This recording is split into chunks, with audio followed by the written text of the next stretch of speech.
Ok, partiendo de análisis anterior, dijimos que dado una configuración de transistor con polarización fija, podemos modelarlo de la siguiente manera para obtener la ecuación de entrada y la ecuación de salida. De entrada que me representa mis dos señales de entrada que es corriente de base y mi voltaje de base, que es de base emisor, y la salida que me representa mi señal de salida, que es la corriente de colector y mi voltaje de colector emisor. Vamos a hacer un ejemplo. Suponemos que, dado esta configuración de polarización fija de un transistor BJT sin resistencia de retroalimentación en el emisor, nos da los siguientes datos. 12 volts, 240 kilo, 2.2 kilo, la beta 50, nos pide lo siguiente. Perfecto, listo. Entonces, de aquí vamos a copiar nuestro modelo y vamos a poner nuestro dato y aplicar nuestras dos ecuaciones a ver cómo vamos a obtener esos. Listo. Entonces voy a copiar esta y voy a poner los datos que nos dio el ejercicio. ¿Ok? Entonces vamos a comenzar con calcular la corriente de base. Sabemos desde esa ecuación la corriente de base es igual a, ¿ok?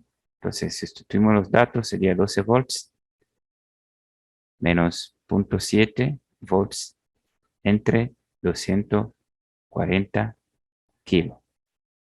Ese me quedaría, por lo tanto, la corriente de base me daría lo siguiente. Ya tenemos la corriente de base, podemos calcular la corriente de colector. La corriente de colector sería beta veces la corriente de base.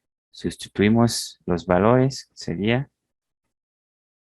2.35 mil amperes. Listo, ya tenemos la parte A. Luego la parte B nos pide VCE, o sea, voltaje colector emisor. Igual, tomamos esa parte que se encuentra aquí. Ya tenemos la corriente que circula, ya tenemos la R de resistencia, R de RC de colector. Entonces, tenemos VCC, despejamos VCE. ¿De dónde? Entonces, tomamos esa ecuación que se muestra acá. Sería, sustituyendo los datos, sería 12 volts menos IC, que es 2.5 miliamperes, por RC, nos dieron que es 2.2 kilo. 2.2 kilo ohm. ¿Ok? Entonces, haciendo ese cálculo, nos da voltaje de colector emisor igual a, nos daría igual a 6.82 volts. Listo, ya tenemos voltaje VCE. Vamos a calcular voltaje de base.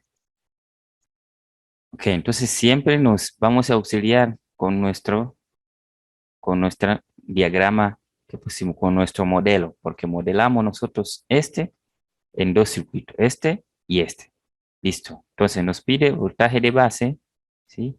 Si llegamos a ese circuito que se encuentra aquí, nos vamos a dar cuenta que aquí está base y aquí está el emisor. Por lo tanto, ¿sí? Si aplicamos ley de voltaje de Kirchhoff, ¿qué sería?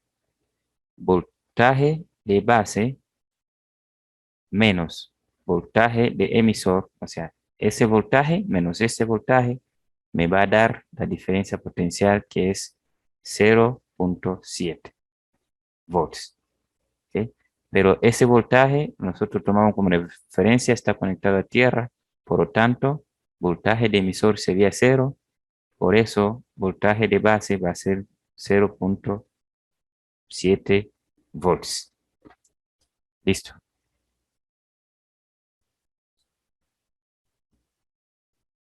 La parte D nos pide voltaje de colector. Entonces, con ese vamos a auxiliarnos en ese circuito de salida. Y de igual manera que análisis anterior, voltaje de colector menos voltaje de emisor me da la diferencia potencial que sería voltaje de colector emisor. ¿Qué sería? Voltaje de colector es igual a voltaje de colector emisor. Y anteriormente ya nosotros hemos calculado el voltaje de colector emisor, por lo tanto, voltaje de colector es igual a 6.82 volts. La parte D nos está pidiendo que calculemos el voltaje de base colector. Pero entonces sabemos que voltaje de base colector sería voltaje de base menos voltaje de colector. Entonces sería, haciendo ese cálculo, sería 7.5 volts.